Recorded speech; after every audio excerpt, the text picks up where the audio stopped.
As a lifelong horror fan, what an excellent year for horror films. With that being said, here are my top 10 horror movies of 2024. Quick disclaimer, I saw Strange Darling at Fantastic Fest in 2023, and it was my favorite horror film of that year, so it won't be included on today's list, but if you haven't seen this film, highly recommend it. Coming in at my number 10 is a horror film by the name of Mads. I was absolutely blown away by the technical achievement of the filmmaking. I say that because the filmmakers do a one-shot type of effect, so it mirrors the real-life situation of the zombie apocalypse and watching society crumble under the weight of this infection. Another thing I really liked about this film was the frenetic pacing. It reminded me of Run Lola Run meets 28 Days Later. Highly recommend it, and I believe it's streaming on Shudder. My number 9 is a film by the name of Infested. Look, if you're scared of spiders like I am, this is a very uncomfortable, thrilling ride. I was immediately hooked with these characters. I care for their story. They're all kind of natural to their characters, which makes the experience that more meaningful because you actually care about what's going on with these people. And again, this is a spider film, and I thought the use of spiders really got under my skin and reminded me why I hate spiders. But again, great performance. Really solid pacing. It has some emotional depth to it, and it's a really fun watch, even if you do hate spiders as much as I do. Next, we have Alien Romulus. I'm a big fan of Fatty Alvarez, and I thought he really did a good job of putting the emphasis on not only bringing the thrills back into the franchise of Alien, but also bringing back its horror roots without compromising the action and blending in the new with the old. Something I love about Fetty is his crazy imagination, and there are definitely some very unique kills, some very memorable moments that will definitely go in the Hall of Fame for me as far as this franchise is concerned.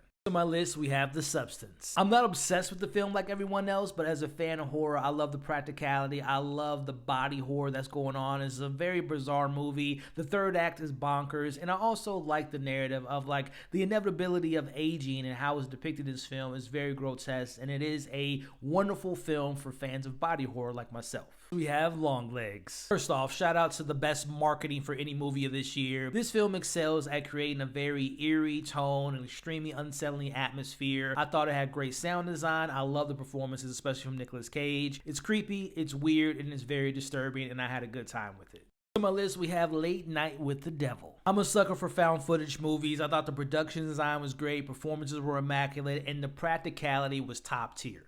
My list is Azrael. I am convinced that whenever we see Samara Weaving covered in blood, we are destined for an instant classic. One of my favorite action horror films of the year. This film is both unsettling and disturbing. It had remnants of The Walking Dead meets A Quiet Place with the brutality of The Descent. Next on my list, we have Oddity. For a film that's centered around the unliving, this film is very much alive. It is a mixture of tones and styles of Hitchcock meets James Wan meets Mike Flanagan. This is a straight up chilling supernatural ghost story about revenge that has some very great effective jump scares, well put together story, and a really satisfying conclusion.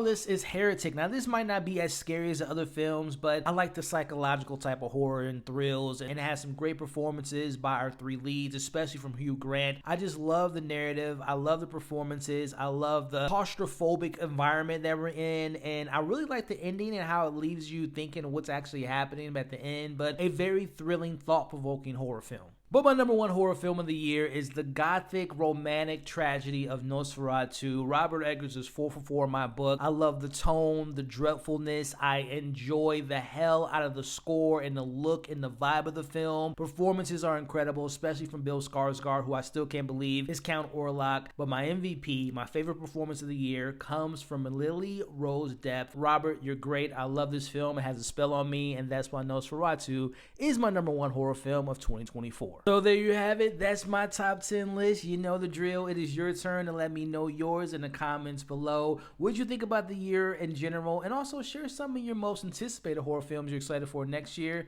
Let's have some fun in the comments below.